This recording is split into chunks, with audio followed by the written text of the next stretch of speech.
Hola, bienvenidos a la lectura del libro Meditaciones de Marco Aurelio.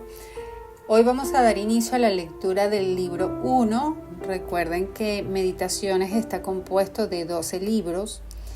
En esta primera parte, Marco Aurelio cuenta lo que aprendió de sus predecesores, lo que dejaron en él, lo que recordaba.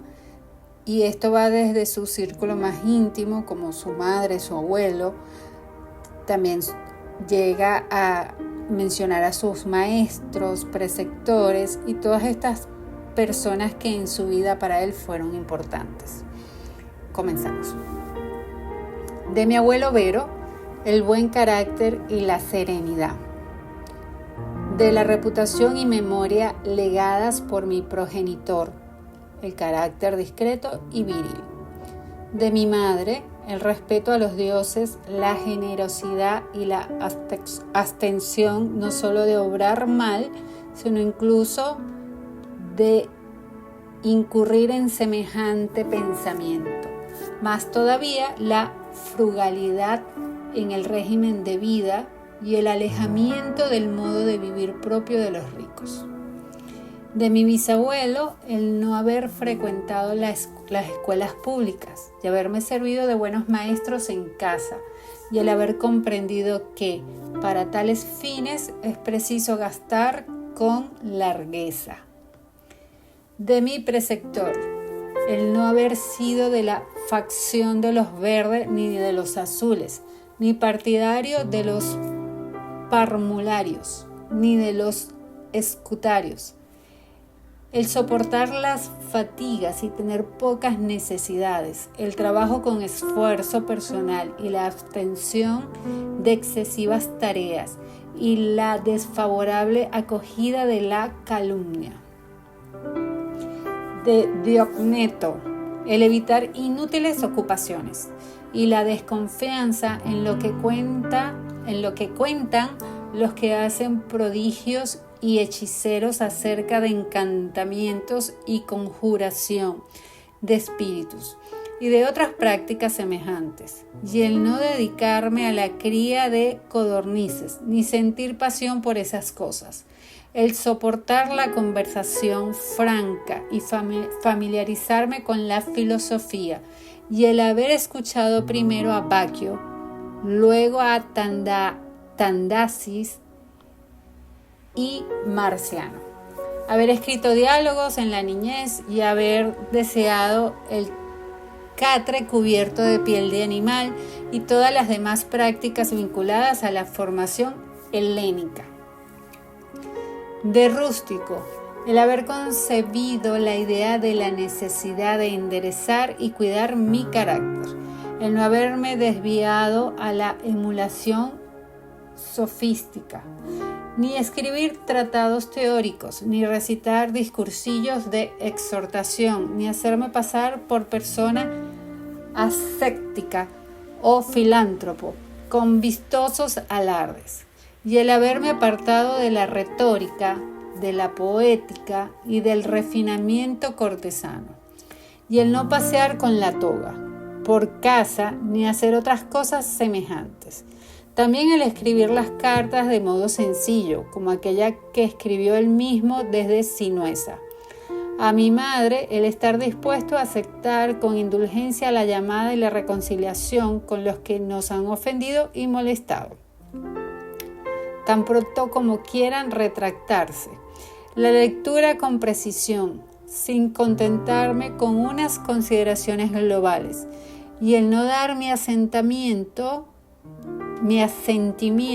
con prontitud a los charlatanes, el haber tomado contacto con los recuerdos de Epicteto, de Os, que me entregó una copia suya. De Apolonio, la libertad de criterio y la decisión firme sin vacilaciones ni recursos fortuitos, no dirigir la mirada a ninguna otra cosa más que a la razón, ni siquiera por poco tiempo.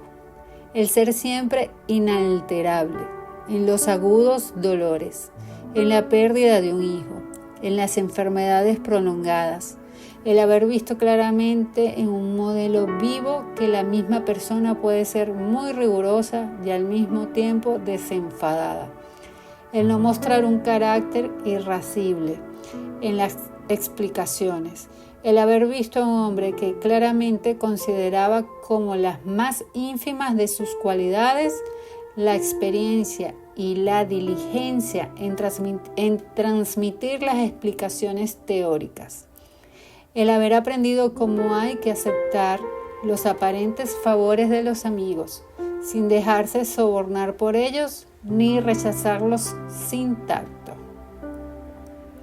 De sexto, la benevolencia, el ejemplo de una casa gobernada patriarcalmente, el proyecto de vivir conforme a la naturaleza, la dignidad sin afectación, el atender a los amigos con solicitud, la tolerancia con los ignorantes y con los que opinan sin reflexionar, la armonía con todos, de manera que su trato era más agradable que cualquier adulación, y le tenían en aquel preciso momento el máximo respeto.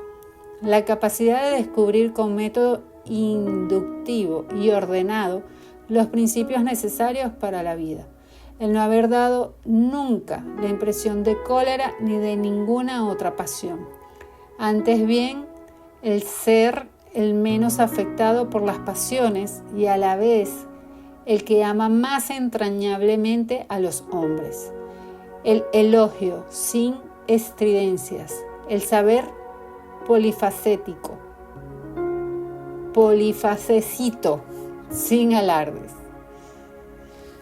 De Alejandro el Gramático, la aversión a criticar, el no reprender con injurias a los que han proferido un barbarismo, solecismo o sonido mal pronunciado, sino proclamar con destreza el término preciso que debía ser pronunciado, en forma de respuesta, o de ratificación, o de una consideración en común sobre el tema mismo, no sobre la expresión gramatical, o por medio de cualquier otra sugerencia ocasional y apropiada. De frontón, el haberme detenido a pensar cómo es la envidia, la astucia y la hipocresía propia del tirano, y que en general los que entre nosotros son llamados eupátridas son en cierto modo incapaces de afecto.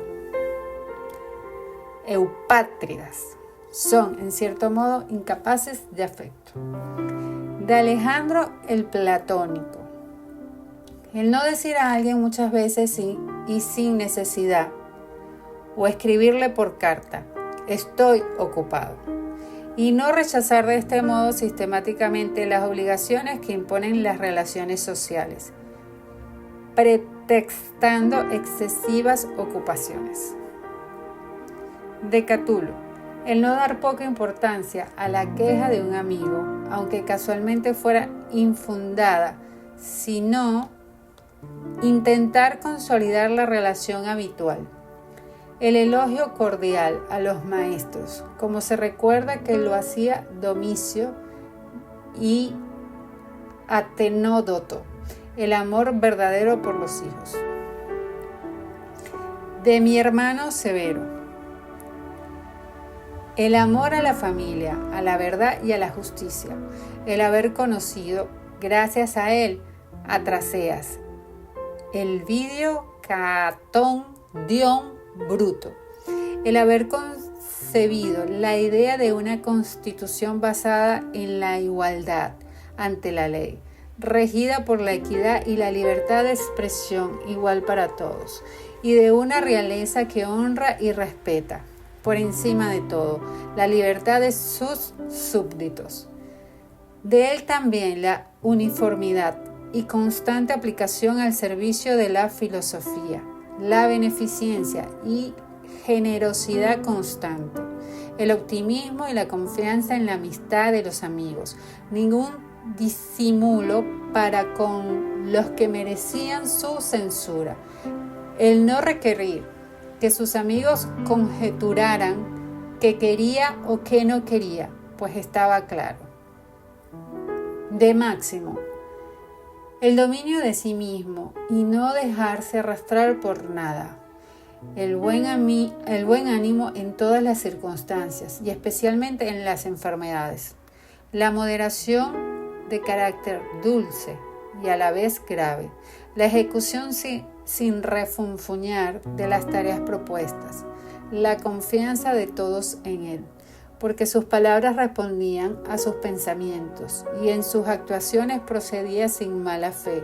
El no sorprenderse ni arredrarse en ningún caso, precipitación o lentitud, ni impotencia, ni abatimiento, ni risa a carcajadas, seguidas de accesos de ira o de recelo.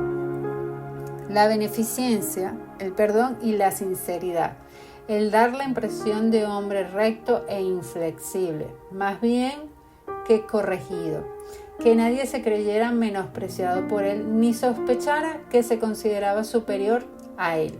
Su amabilidad de mi padre,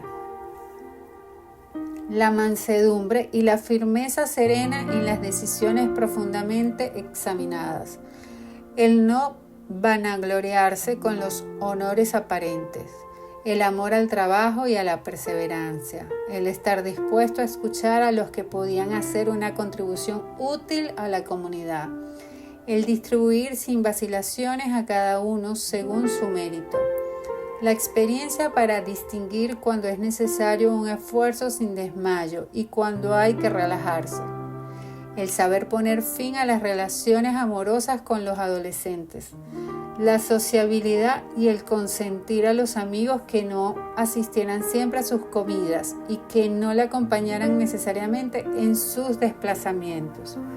Antes bien, quienes le habían dejado momentáneamente por alguna necesidad, le encontraban siempre igual. El examen minucioso en las deliberaciones y la tenacidad, sin eludir la indagación, satisfecho con las primeras impresiones. El celo por conservar los amigos, sin mostrar nunca disgusto ni loco apasionamiento. La autosuficiencia en todo y la serenidad. La previsión desde lejos y la regulación previa de los detalles más insignificantes, sin escenas trágicas. La represión de las aclamaciones y de toda adulación dirigida a su persona. El velar constantemente por las necesidades del imperio. La administración de los recursos públicos y la tolerancia ante la crítica en cualquiera de estas materias.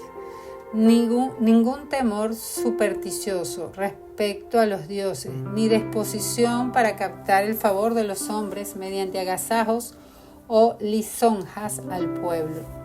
Por el contrario, la sobriedad en todo y firmeza, ausencia absoluta de gustos vulgares y de deseo innovador, el uso de los bienes que contribuyen a una vida fácil, y la fortuna se los había deparado en abundancia, sin orgullo y a la vez sin pretexto, de manera que los acogía con naturalidad cuando los tenía, pero no sentía necesidad de ellos cuando le faltaban. El hecho de que nadie hubiese podido tacharle de sofista, bufón o pedante, por el contrario, era tenido por hombre maduro, completo, inaccesible a la adulación, capaz de estar al frente de los asuntos propios y ajenos. Además, el aprecio por quienes filosofaban de verdad, sin ofender a los demás ni dejarse tampoco embaucar por ellos. Más todavía, su trato afable y buen humor, pero no en exceso.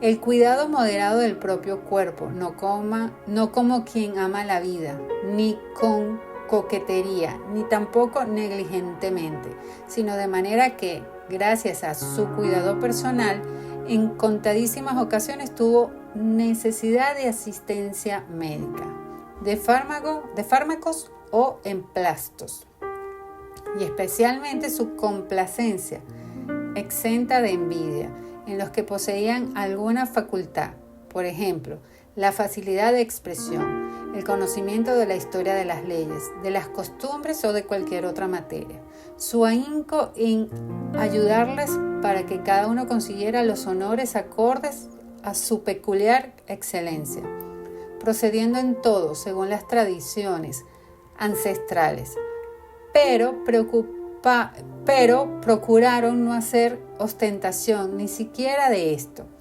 de velar por dichas tradiciones. Además, no era propicio a desplazarse ni a agitarse fácilmente, sino que gustaba de permanecer en los mismos lugares y ocupaciones.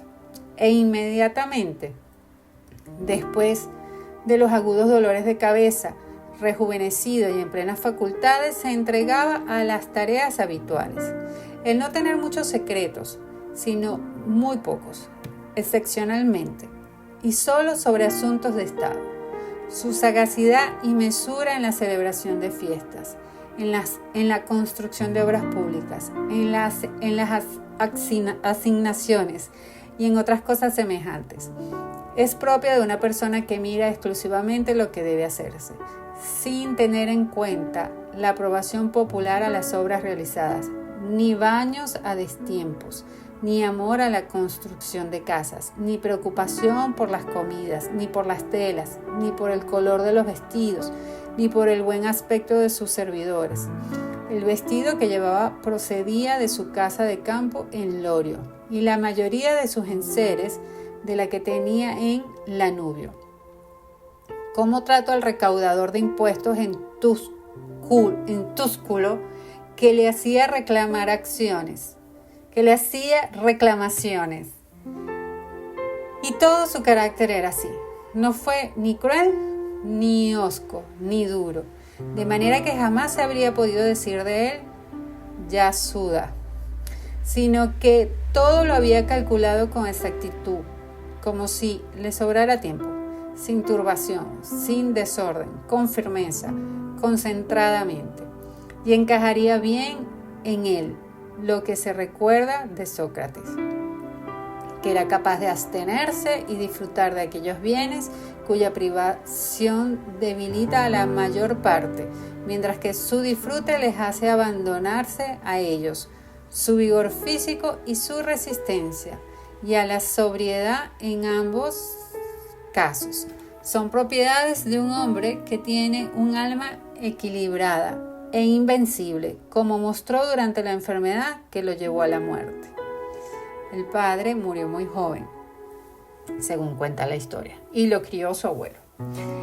De los dioses. El tener buenos abuelos, buenos progenitores, buena hermana, buenos maestros, buenos amigos íntimos, parientes y amigos, casi todos buenos. El no haberme dejado llevar fácilmente nunca a ofender a ninguno de ellos, a pesar de tener una disposición natural idónea para poder hacer algo semejante, si se hubiese presentado la ocasión. Es un favor divino que no se presentara ninguna combinación de circunstancias que me pusiera a prueba.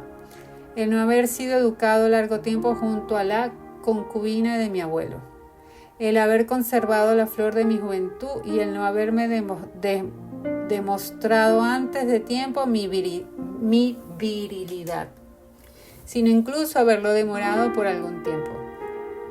El haber estado sometido a las órdenes de un gobernante, mi padre, que debía arrancar de mí todo orgullo y llevarme a comprender que es posible vivir en palacios sin tener necesidad de guardia personal, de vestidos suntuosos, de candelabros, de estatuas y otras cosas semejantes, y de un lujo parecido, sino que es posible ceñirse a un régimen de vida muy próximo al de un simple particular, y no por ello ser más desgraciado o más negligente en el cumplimiento de los deberes que soberanamente nos exige la comunidad. El haberme tocado en suerte un hermano capaz, por su carácter, de incitarme al cuidado de mí mismo y que a la vez me alegraba por su respeto y afecto. El no haber tenido hijos subnormales o deformes, el no haber progresado demasiado en la retórica, en la poética y en las demás disciplinas, en las que tal vez me habría detenido si hubiese percibido que progresaba a buen ritmo. El haberme anticipado a situar a mis educadores en el punto de dignidad que deseaban, sin demorarlo, con la esperanza de que, puesto que eran todavía jóvenes, lo pondrían en práctica más tarde. El haber conocido a Polonio, Rústico, Máximo, el haberme representado claramente y en muchas ocasiones que es la vida acorde con la naturaleza, de manera que, en la medida que depende de los dioses, de sus comunicaciones, de sus socorros y de sus inspiraciones, nada impedía ya que viviera de acuerdo con la naturaleza. Y así continuó todavía lejos de este ideal. Es culpa mía por no observar las sugerencias de los dioses y a duras penas sus enseñanzas. La resistencia de mi cuerpo durante largo tiempo en una vida de estas características. El no haber tocado ni a Benedicta ni a Teodoto. Incluso más tarde, víctima de pasiones amorosas, haber curado. El no haberme excedido nunca con Rústico, a pesar de las frecuentes disputas, de lo que me habría arrepentido. El hecho de que mi madre, que debía morir joven, viviera, sin embargo, conmigo sus últimos años. El hecho de que cuántas veces quise socorrer a un pobre o necesitado de otra cosa. Jamás oí decir que no tenía dinero disponible. El no haber caído yo mismo en una necesidad semejante como para reclamar ayuda ajena. El tener una esposa de tales cualidades, tan obediente, tan cariñosa, tan sencilla, el haber conseguido fácilmente para mis hijos educadores adecuados, el haber recibido a través de sueños, remedios, sobre todo para no escupir sangre y evitar los mareos, y lo de Gaeta. A modo de oráculo, el no haber caído, cuando me aficioné a la filosofía, en manos de un sofista, de haberme entretenido en el análisis de autores o de silogismo, ni ocuparme a fondo de los fenómenos celestiales. Todo esto requiere ayuda de los dioses y de la fortuna. Y así culmina el primer libro de Meditaciones, la obra de Marco Aurelio. Es interesante, la verdad, tener esa capacidad de analizar qué te ha dejado cada uno de tus predecesores, poder identificarlo, poderlo plasmar en un documento y nosotros hoy, casi 2000 años después, tener la oportunidad de aprender también. Para mí ha sido un placer esta lectura. Yo estoy aprendiendo contigo que me estás escuchando, y si te interesa este tema, por favor no te pierdas los próximos libros que vamos a estar publicando de esta obra interesantísima que se llama Meditaciones.